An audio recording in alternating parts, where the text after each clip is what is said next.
See, spending has no hope attached to it. There's no hope attached to taking your money and blowing it at Applebee's. I mean, you know for sure that money's gone.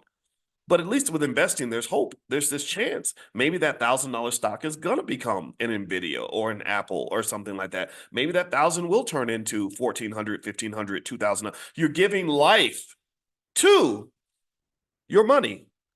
You are fertilizing the plant, right? You're planting a seed. The seed may not grow, but you can't grow a seed if you don't plant any. And so whenever you run into somebody, we tend to get the most financial advice from our broke relatives. Our broke relatives are the ones who give us the most financial advice. Tell me if I'm lying. And when you're getting financial advice from broke relatives, I want you to, and then they tell you how broke they are. I want you to simply observe. You can't ask them because they're going to get mad, but I want you to observe and ask yourself, how many seeds did this person plant? And then when you understand that they didn't plant any seeds, then you'll also understand why they have no harvest. You see, there's no farmer in history crazy enough to believe he could have a harvest when he planted no seeds. Am I right? Or am I right? But we have people all over the place that say, I don't have any money. I don't have any opportunities. I don't have any. And I'm not making fun of these individuals at all, because unfortunately they were tricked. They were tricked by society, because society tricks you. It makes us, if you're not conscious, it makes us just stupid sometimes. It makes us do, or better yet, it makes us do stupid things. So a lot of times it's fascinating to me when you see people that say, I have no harvest, but then it's like, well, where'd you plant your seeds? So maybe what they're hoping for is that they can get a harvest from someone else's seeds. Like maybe their boss planted a seed, built a business, and they're hoping someone will come hire them and allow them to live off the business that was created by someone else. And there's nothing wrong with that. I get that. So, but that's a very vulnerable, frightening place to live. So what I would say to you is, this is very basic. Remember, most of finance comes out of biology. Most of the equations, the high level mathematics that we did in finance, are literally equations that are stolen right out of biology.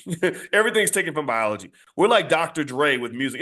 Anybody ever seen this? I put this up on my Twitter. My Twitter is Dr. Boyce Watkins 1. Sometimes I say, just if you follow me on Twitter, just be prepared. I say off the wall stuff. I say whatever's on my mind. I observe the world and talk about it because I'm part of the world, and I'm not just a finance professor who happens to be black. I'm a black man who happens to be a finance professor. So I saw this video where they showed Dr. Dre's music, and they played all these really famous beats, all these really famous songs that he had, going all the way back to the Chronic. If you're a hip hop fan, you know what I'm talking about. If you're not, I'll just explain it. You'll get it. And every single beat that I loved, that I've known about for 20 or 30 years, was stolen. Well, not stolen, sorry, sampled. They call it sampling. You know, yeah. Anyway, so here's the thing. I'm assuming Dr. Dre paid somebody money to use the beat. I'm sure it was done all legit, above board, all that stuff. But it really kind of diminished my view of the music, because I said, here I spent all this time thinking that Dr. Dre was this creative genius, and he was just borrowing all this, borrowing these beats from all these other people. And so it's interesting because it's kind of funny, because I don't even remember exactly why I brought up the Dr. Dre thing. Maybe it's because it was on my mind. I know it is, because I was telling you about the quirky stuff I talk about on Twitter. But it kind of just made me think about how sometimes things are not what they seem, right? And a lot of times the solutions are easier than you think. And I'll tell, and I know hip hop. I know that they sample all the time, and I totally get it.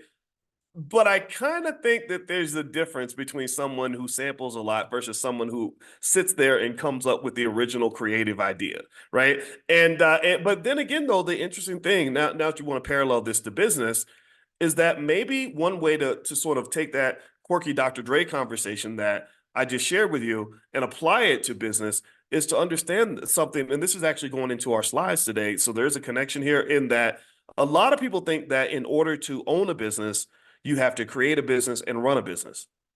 Right? They think that in order to be a business owner, you have to sit down, come up with the idea, make an investment, figure out the business model, and figure out how to make money.